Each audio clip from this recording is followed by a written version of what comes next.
What are you doing? Dude, it's 420.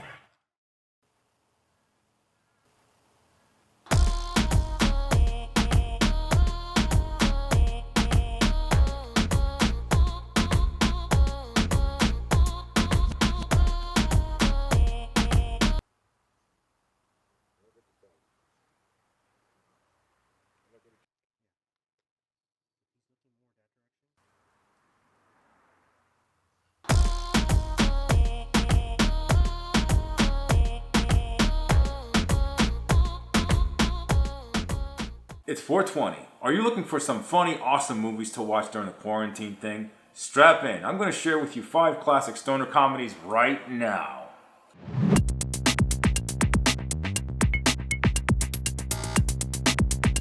What's up, good-looking people? Happy 420. My name is Christian D. I'm the Super Media Bro, and I'm going to share with you a small list of awesome, funny, timeless movies you can watch today while you're trying to make the best of 420 during this quarantine thing.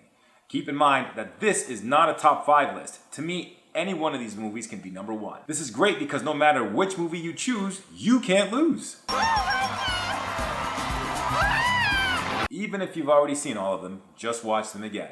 At the very least, you'll know you'll be satisfied. So, let's get it. Let's start with Jay and Silent Bob Strike Back. This was released in 2001 and was directed by Kevin Smith. It's got a credible cast. The movie stars Jason Mewes as Jay, and Kevin Smith plays Silent Bob. There is an impressive collection of A-lister talent, cameos, and appearances. Expect to see Ben Affleck, Elijah Dushku, Will Ferrell, and Chris Rock, just to name a few. Fun fact, Jay and Silent Bob have been featured in 10 of Kevin Smith's other films, in addition to video games, comics, and a television cartoon. I like to keep things spoiler-free, so I won't get into the plot details, but I'll give you a quick light premise of what this movie is about in case you haven't already seen it. You got 2 well-known pothead weed dealers who are barred from hanging out at their favorite spot, the Quick Stop. The shop owner places a restraining order on them immediately after Jay and Silent Bob are notified that Miramax Films are adapting a comic book based on their likeness, Blunt Man and Chronic. In order to salvage what reputation they have left, they embark on a journey to Hollywood to either demand royalties or stop the film from being made altogether. These guys get mixed up with the wrong people and hilarity ensues as they try to make it all the way from New Jersey to Hollywood.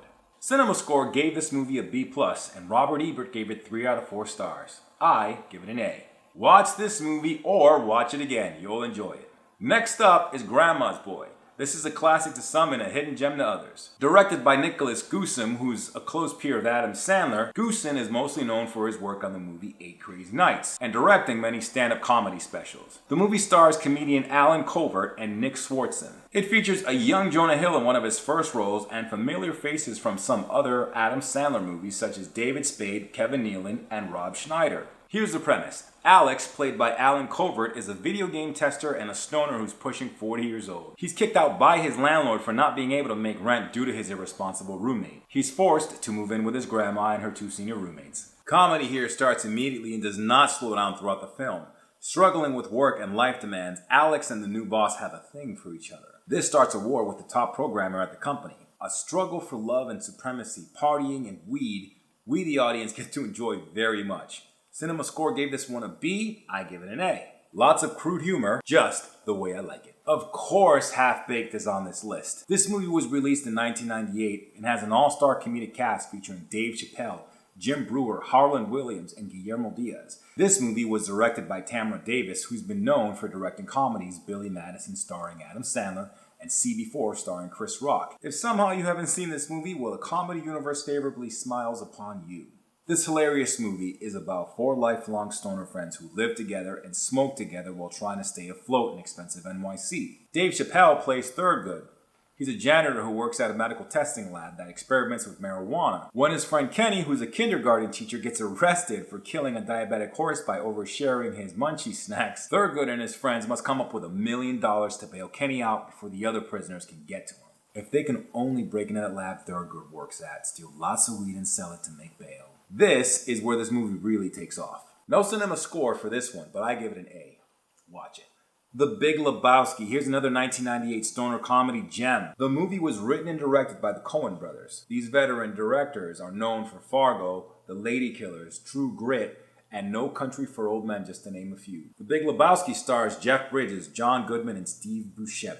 John Turturro is also featured in this movie, and he's about to get his own spin-off based on the same character, the Jesus, who he plays hilariously on this film. Jeff Bridges plays the dude, Jeffrey Lebowski, a middle-aged bachelor stoner who is mistaken with another man by the same Lebowski name. After assaulting him, the goons who mistook him for the wrong man decide to pee on the dude's rug before leaving his home as an intimidation tactic. This sends the dude on a hilarious journey to track down the Big Lebowski and explain the situation to him and simply get the rug replaced. Only little does the dude know he bites off more than he can chew, and things go south and crazy for him very quickly. The dude just wanted his rug man. This movie was a smash hit, but still a hidden gem to many. Again, CinemaScore gave it a B, I give it an A. Lastly, but not leastly, we have Cheech and Chong Up in Smoke. This particular movie heavily influenced the weed culture we know today, and some credit it for starting the stoner film genre. This film was released in 1978. It was directed by Lou Adler and stars Cheech Marin and Tommy Chong. Anthony Stoner, played by Chong, is picked up while hitchhiking by Pedro de Pacas, played by Cheech, shortly after the two share a joint, but are arrested by the police. They get off on a technicality and go looking for more weed at Pedro's cousin's house, unaware of the fact that Pedro's family called INS on themselves in order to get deported and get a free ride to a wedding in Tijuana. Anthony and Pedro must weed through adventure to make their way back to the US, and it's quite a ride. That's all I'll say about the plot. This is an A movie. Watch it. Were your favorites included on this list? Comment below, click on that like button, and subscribe for more entertaining videos like this. I'm Christian D, the Super Media Bro. Check out my other movie reviews. Boom.